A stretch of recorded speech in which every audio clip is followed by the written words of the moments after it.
Olá, seja bem-vindo à nossa página Ministério Florescer e Frutificar.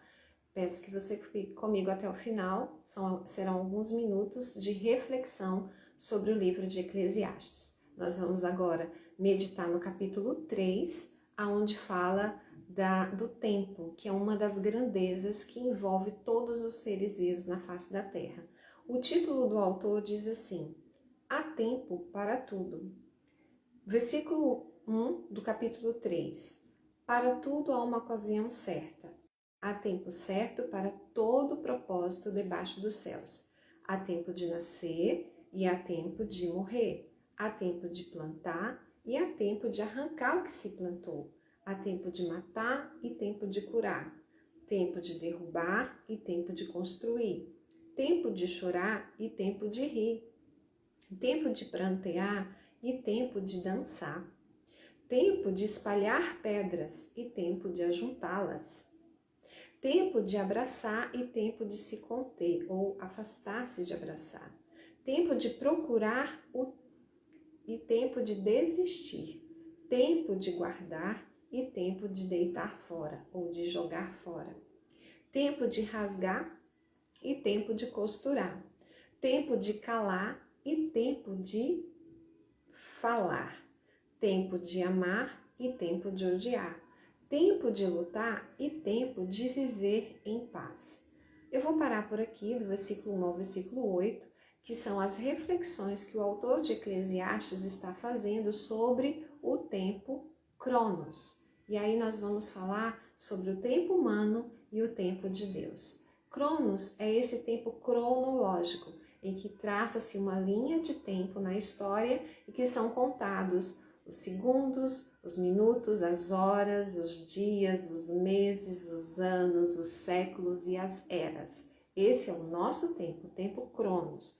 Mas o tempo de Deus é diferente, é o Kairos. Vamos ver aqui o que diz em Eclesiastes capítulo 3 ainda, versículo 14 e 15. Sei, tudo o que Deus faz permanecerá para sempre. E a isso nada se pode acrescentar, e disso nada se pode tirar. Deus assim faz para que os homens o temam. Agora olhe que interessante o que diz o versículo 15. Aquilo que é, já foi, e o que será, já foi anteriormente. Deus investigará o passado. Olha que interessante. Aqui o autor ele já está destacando o tempo de Deus, o Kairos. Sabe por quê? Porque Deus tem vários atributos. Entre os seus atributos existe a onisciência de Deus, que é o atributo que lhe dá o poder de conhecer todas as coisas, e a presciência, que é o atributo que lhe dá o conhecimento acerca das coisas que ainda não aconteceram, do futuro, né? Haja vista o livro de Apocalipse, que é um livro chamado Revelação. São coisas do futuro trazidas para a terra através da revelação de Deus a Cristo Jesus e ao seu anjo, que é revelado para o apóstolo João. Então, esse tempo de Deus é um tempo eterno. É um tempo em que o presente é passado, porque ele diz aquilo que é já foi, né? É presente. Aí ele diz, o que será já foi anteriormente. Ele está falando do futuro. O que será também já foi. Então, ele está dizendo que o futuro é passado, o presente é passado e o passado é passado. Por que ele está dizendo isso? Porque para Deus, ele passeia na eternidade. Deus é atemporal, ele não está preso na grandeza do nosso tempo, que é o Cronos, ok? E o que isso tem a ver conosco? Qual é a reflexão que nós vamos fazer hoje acerca disso? Eu quero chamar a sua atenção para o tempo que nós estamos vivendo. Eu quero ler para você um texto lá em Lucas, no capítulo 19 de Lucas, que diz assim, no versículo... Eu vou ler somente o versículo 44, ok? Lamento de Jesus sobre Jerusalém. No versículo 44 diz assim, também lançarão por terra você e os seus filhos. Não deixarão pedra sobre pedra, porque você não reconheceu. Preste bem atenção a essa frase. Porque você não reconheceu a oportunidade que Deus lhe concedeu. Jesus está trazendo aqui um lamento sobre a cidade de Jerusalém, sobre o povo de Jerusalém, porque Jerusalém, como povo, não reconheceu o tempo da sua visitação. Que tempo foi esse? Jesus Cristo, o Messias e Senhor. Eles não reconheceram Jesus como Messias, porque historicamente Israel segue uma linha profética em que o Messias terá uma outra característica, que não é como a de Jesus, ok? Então eles não acreditaram que Jesus era o Messias. Jesus era simples filho de carpinteiro, embora Jesus cumpriu cabalmente todas as profecias messiânicas, Israel não entendeu. E tem todo um propósito e um objetivo de Deus através disso. Os seus olhos foram cegos, eles não conseguiram enxergar, porque Deus havia de revelar Jesus para nós, os gentios. Mas isso é uma outra história. Vamos nos ater aqui no tempo. O tempo da visitação de Jesus não foi reconhecido por eles. E ele diz, vocês não reconheceram a oportunidade que Deus lhe deu. E aí eu quero chamar a sua atenção para mais alguns textos sobre o tempo da visitação de Deus. Vários profetas falaram sobre o tempo da visitação de Deus, mas eu vou citar apenas dois. Joel, no capítulo 2, fala sobre o dia do Senhor, e Zacarias, no capítulo 14, versículo 9, também fala sobre a visitação do dia do Senhor. O que é a visitação do dia do Senhor? Eu vou lhe dar uma leve ideia, porque esse assunto é muito profundo, mas eu vou te dar uma ideia do que seria essa visitação do dia do Senhor. Lá em Mateus, capítulo 25, eu vou ler alguns versículos só para você entender. O julgamento das nações. Quando o Filho do Homem vier em sua glória, versículo 31, com todos os anjos, apresentar-se-á em seu trono na glória celestial, todas as nações serão reunidas diante dele, e ele separará umas das outras, como o pastor separa as ovelhas dos bodes. E ele colocará as ovelhas à sua direita e os bodes à sua esquerda. Ora, que tempo é esse? Esse é o tempo de julgamento.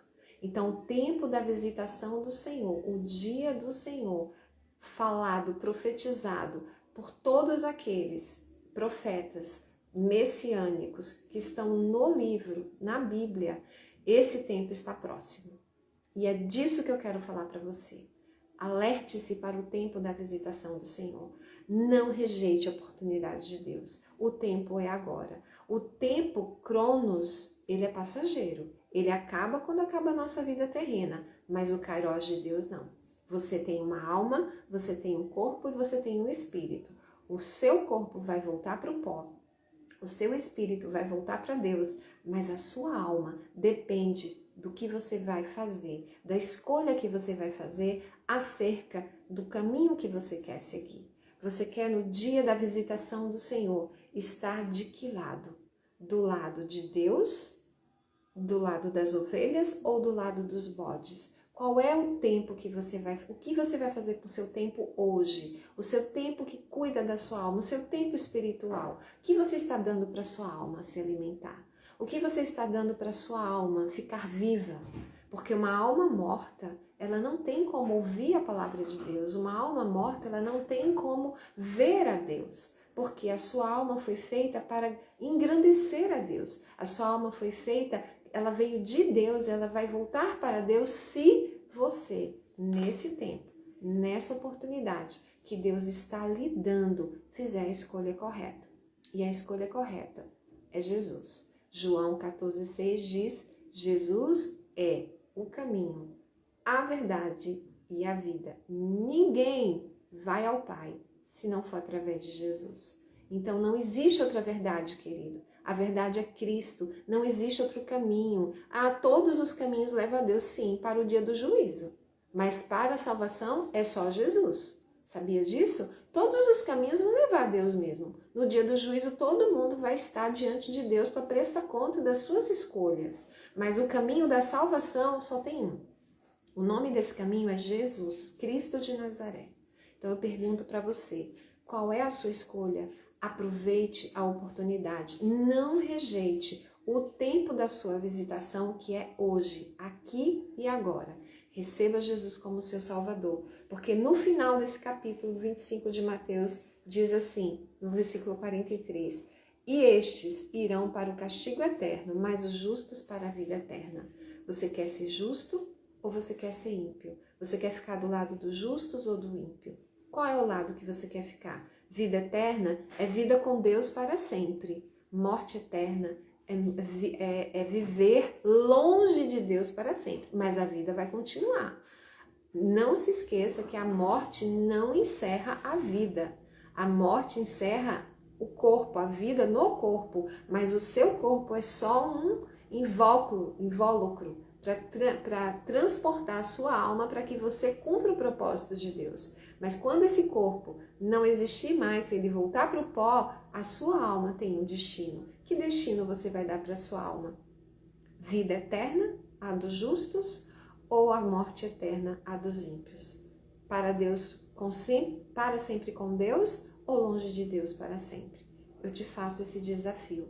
Reflita e receba Jesus como seu Salvador e Senhor. Ele é o caminho. Amém? Deus te abençoe. Obrigada por ter ficado comigo até o final desse vídeo. Meu nome é Joilde Santos.